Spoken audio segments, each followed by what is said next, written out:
तपाईहरु सबैजनालाई स्वागत छ आजको यस भिडियोमा।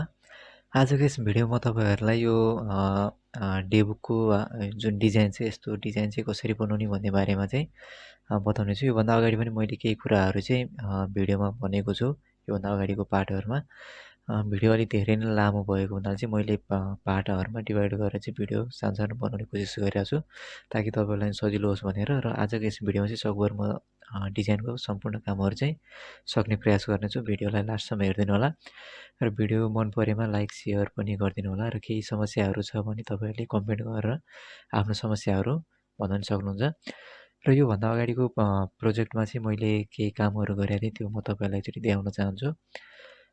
मैले सिम्पल एउटा प्यारामिटर बनाएर त्यसमा प्यारामिटरहरु पास गर्ने र रिपोर्टलाई लोड गर्ने सिस्टम बनाएको थिएँ। एउटा सिम्पल डिजाइन थियो।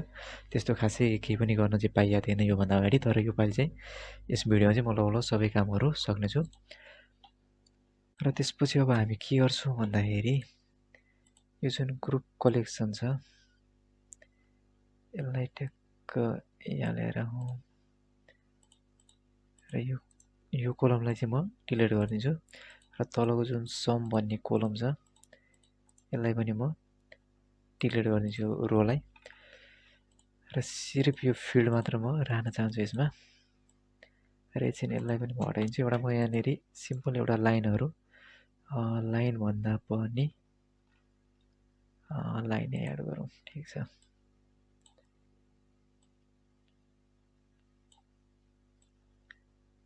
डिजाइनमा चाहिँ म धेरै टाइम लिन चाहन्न, सिम्पल डिजाइनमा बनाइन्छु हल्का-फल्का बाङ्गो हुँदा पनि चल्ने हिसाबले, किनभने भिडियोमा धेरै नै टाइम लिन्छ यो डिजाइन बनाउँदाखेरि चाहिँ हैन। लामो भिडियो हुँदाखेरि तपाईहरुलाई नि गाह्रो हुन्छ। टेक्स्ट बक्स लिए र टेक्स्ट बक्सलाई चाहिँ यहाँ मैले राखिदिएँ भाउचर नम्बर भनेर। र त्यसपछि हामीले एउटा प्यारामिटर लिएका छौं भाउचर नम्बर भनेर, त्यसलाई म यहाँ राखिदिन्छु। त्यसपछि अर्को हामीले राख्नु पनि छ यहाँनेरि भाउचर डेट भनेर, त्यो पनि म यहाँ राखिदिइहाल्छु। त्यसपछि अर्को छ हाम्रो भाउचर डेट भन्ने जुन प्यारामिटर छ त्यो प्यारामिटर म यहाँ राखिदिन्छु।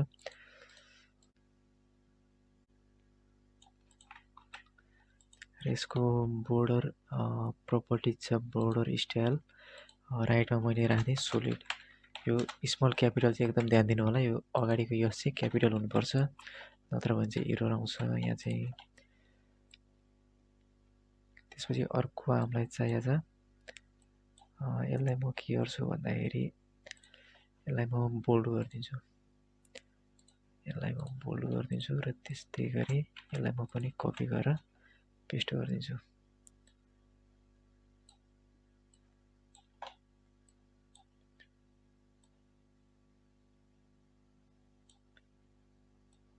सिरियल नम्बर पछि छ हाम्रो पार्टिकुलर।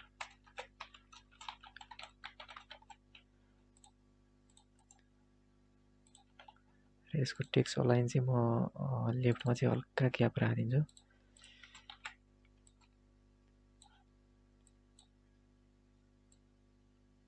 ल मैले यसलाई यत्रो बनाइदिएँ हैन, हेर्दाखेरि साइज ठिकै छ।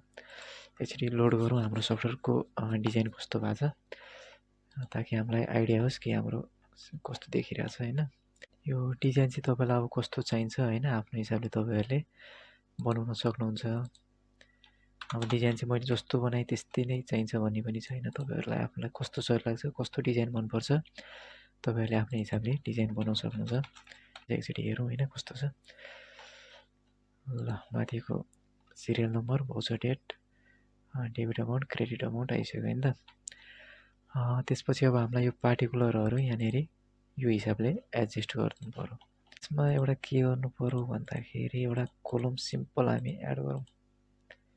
कोलम मैले गरेर यसमा एउटा फर्मुला हामी लेख्नुपर्ने हुन्छ। रो एनओएम रो नम्बर। अब रो नम्बर कसको भन्दाखेरि हामीले बनाएको डेटा सेट 1 को रो नम्बर। एकचोटि यसलाई लोड गरौँ, फर्मुलाले काम गरेको छैन। ल यहाँनेरि रोको नम्बरहरु आइसक्यो, तर 1 नम्बरबाट आउनु पनि 2 नम्बरबाट आयो त फेरि 3 5। त हामीले अलिकति सानो मिस्टेक के गर्यौं भन्दाखेरि हामीले जुन क्युरी ल्याएको छौँ नि यसलाई ग्रुप नगरी नहुने भयो सम एज डिआर अमाउन्ट यो मैले किन ग्रुप गरेँ भन्दाखेरि हाम्रो जुन त्यहाँ रो नम्बर छ त्यो मिस्टेक आइरहेछ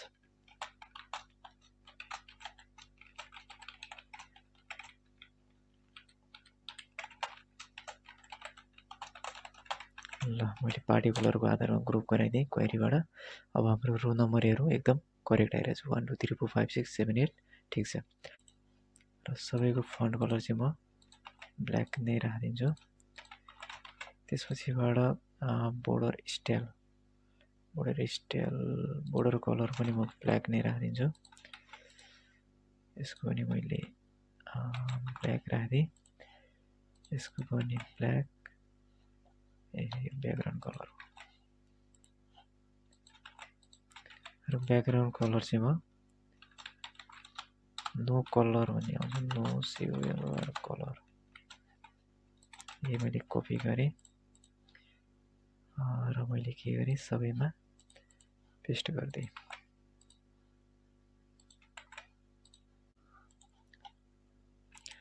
अब यसको बोर्डर जुन छ त्यो लेफ्टमा त सोस् टपमा पनि सोध्नुहोस्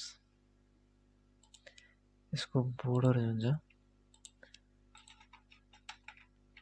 टपमा सोध्नुहोस् राइट भने चाहिँ राइटमा सोहोस् लेफ्टमा सोहोस् बटममा सोध्नुहोस् टपमा पनि नहोस् ठिक छ र यसको पनि त्यही नै गरौँ यसको लेफ्टमा चाहिँ होस् तर राइटमा नहोस् टपमा पनि नहोस् ठिक छ अनि यसको पनि यसको लेफ्टमा सोहोस् राइटमा सोहोस् टपमा र बटममा सोध्नुहोस् र यसको पनि त्यही गरौँ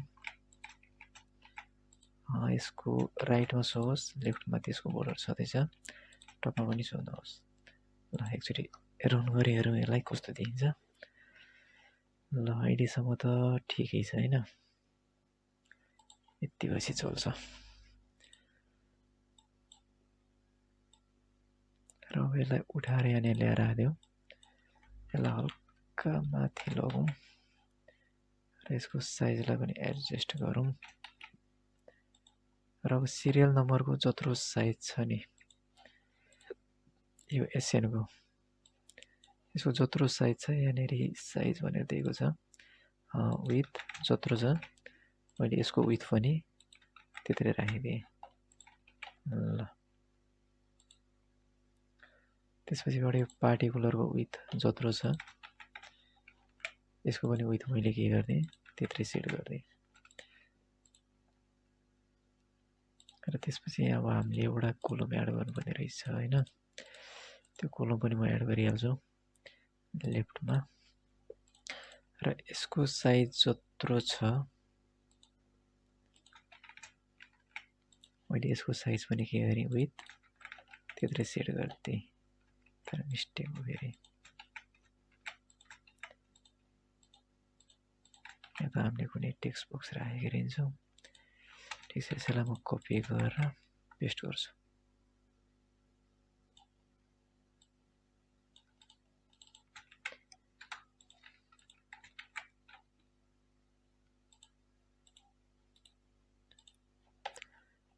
यसको बोर्डर नै राखौँ ल त्यसपछि यसको विथ जत्रो छ साइजमा विथ र मैले यसको नि विथ त्यत्रै राखिदिएँ र यहाँ हाम्रो डेबिट अमाउन्टको जत्रो विथ छ यसको पनि मैले सेम राखिदिएँ सबैको म के गर्छु माथि हेडर अनुसारले विथ चेन्ज गरिदिन्छु ल अहिलेसम्म हाम्रो पुरानो जुन मोडल छ भाउचरको ल त्योसँग मेल खान थालेछ है योसँग लगभग मेल खान्छ डेबिट अमाउन्ट क्रेडिट अमाउन्ट माथि भाउचर नम्बर भाउचर डेट आइयो पार्टिकुलर सिरियल नम्बर ठिक छ अब त्यसपछि तल हामीलाई के चाहियो टोटल चाहियो हैन टोटल चाहियो र यो ग्याप अलि बढी भयो यो ग्यापलाई पनि म एडजस्ट गर्छु अब यो हाम्रो ग्यापलाई अलि कम गर्नको लागि चाहिँ हामीले यसको साइज चेन्ज गर्ने बित्तिकै अटोमेटिक यहाँनिर ग्याप चेन्ज भइहाल्छ यहाँनिर हेर्न सक्नुहुन्छ यहाँ अटोमेटिक ग्याप आफै चेन्ज भयो र यसलाई हल्का ठुलो बनाइदिउँ हैन ल यतिको ठिक छ र त्यसपछि अब अर्को एउटा सानो प्रोपर्टी छ यो टेक्स्ट बक्सको म चेन्ज गर्छु अलाइनमेन्ट लेफ्ट साइडमा कमसेकम 4 पिक्सल होस् र यसको यहाँनिर न्युमेरिकमा एउटा अप्सन आउँछ नम्बरमा 1000 मा कमा र 0 भ्यालुमा चाहिँ त्यसमा के होस् मलाई ड्यास होस् र यदि करेन्सी फर्मेटहरू केही मिलाउनुहुन्छ करेन्सीमा भने जस्तै नेपालीमा यहाँनिर रु आउनु पर्यो भने यहाँनिर नेपाली नेपाली नेपाली नेपाली नेपाली भनेर छ यो सिलेक्ट गर्दाखेरि तपाईको करेन्सीमा नेपाली यो नम्बरमा नेपाली भ्यालु आउँछ र नम्बरमा 1000 मा कमा प्लस त्यसपछिबाट 0 मा यो हो र करेन्सीमा हामीलाई नेपाली फर्मेट सिलेक्ट गर्नु छ ल अब एकचोटि डेटा लोड गरौँ कस्तो देखिन्छ मैले चाहिँ हल्का हाम्रो रिपोर्ट हल्का बाङ्गो छ यो लाइनहरू हैन मैले यसमा खासै ध्यान दिइनँ तपाईलाई मेन जुन कुराहरू मैले यो उसमा भन्नुपर्ने त्यो कुरा मात्र मैले त्यो कुरा मात्र फोकस गरेँ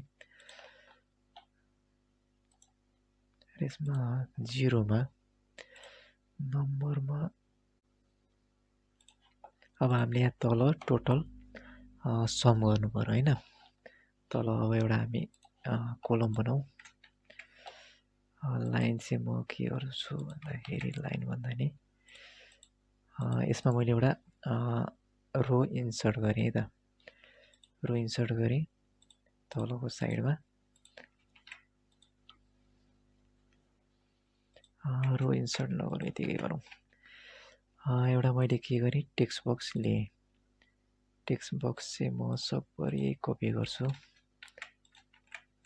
र एउटा मैले टेक्स्ट बक्स लिएँ एकचोटि हेरौँ हैन हाम्रो सफ्टवेयर कस्तो देखिन्छ डेटा यसलाई हल्का जुम गरौँ यहाँसम्म त ठिक छ यो अलिकति ग्याप छ यो ग्यापलाई अहिले हामी नहेरौँ हैन टाइम अलि कम छ त्यसपछि अब हामीलाई यहाँनिर एउटा फर्मुला लेख्नुपर्ने हुन्छ त्योभन्दा अगाडि हामीले एउटा सानो मिस्टेक गरेछौँ हामीलाई यहाँनिर टोटल त सो त हामीले गराएकै छैनौँ सुरुमा म यहाँ टोटल सो गराउँछु हैन त्यसपछि चाहिँ हामी यसमा काम गर्छौँ अब यहाँ मैले लेखिदिएँ टोटल भनेर TOTL टोटल अमाउन्ट र यसको टेक्स्ट अलाइनमेन्ट जुन छ मैले यसलाई के गर्ने सेन्टर बनाइदिएँ फन्ट साइज म यसको हल्का इन्क्रिज गरिदिन्छु र यसलाई म बोल्ड नै छोडिदिन्छु र त्योभन्दा अगाडि फेरि हामीले एउटा काम गर्नुपर्ने छ त्यो पनि फेरि छुटेछ यसमा हामीले गर्नुपर्ने के छ भन्दाखेरि जुन हाम्रो क्यास इन ह्यान्ड अमाउन्ट छ डेबिट र क्रेडिटको त्यो हामीले ब्यालेन्स यसमा देखाउनु पर्ने हुन्छ डेबिट साइडमा कति छ र क्रेडिट साइडमा कति छ भनेर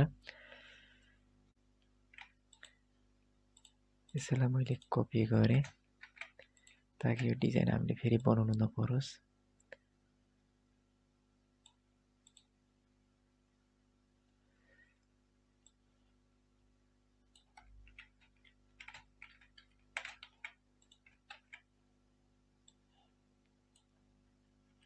ल हल्का बाङ्गो पनि चल्छ हैन यो चाहिँ अब यसलाई बुझ्नलाई मात्रै हो त्यो पनि सिधा बनाइदिउँ त अलिकति र यो एसेन्स जुन छ यसमा अलिकति हामी के गर्छौँ भन्दाखेरि यसलाई पनि हामी सिरियल नम्बर दिन्छौँ त्यसको लागि यो फर्मुला हामी कपी गर्छौँ यसलाई कपी गर्छौँ र यो फर्मुला यसमा हामी फर्मुला लेख्छौँ यो +1 अब हेरौँ हाम्रो यो फर्मुलाले काम गर्छ कि गर्दैन फर्मुलाले सायद काम गरिसक्यो ल ठिक छ अब यसलाई म के गर्छु, क्यास इन ह्यान्ड भनेर बनाइदिन्छु, सिएसएस क्यास इन ह्यान्ड। ल आजको भिडियोमा चाहिँ मैले एउटा सानो यो डिजाइन बनाएँ होइन, यति डिजाइन। अब आजको भिडियो अलिक धेरै लामो भइसक्यो। नेक्स्ट डिजाइनहरू चाहिँ म तपाईँहरूलाई नेक्स्ट भिडियोमा, आजको भिडियो अलिक धेरै नै लामो भइसक्यो, आजलाई यति नै। अरू डिजाइनहरू चाहिँ म तपाईँहरूलाई नेक्स्ट भिडियोमा बताउने छु, अरू चाहिँ कसरी गर्ने भनेर। अब अर्को भिडियो चाहिँ हाम्रो लगभग फाइनल भिडियो नै हुनेछ। अहिलेलाई यति नै, हस् त, धन्यवाद।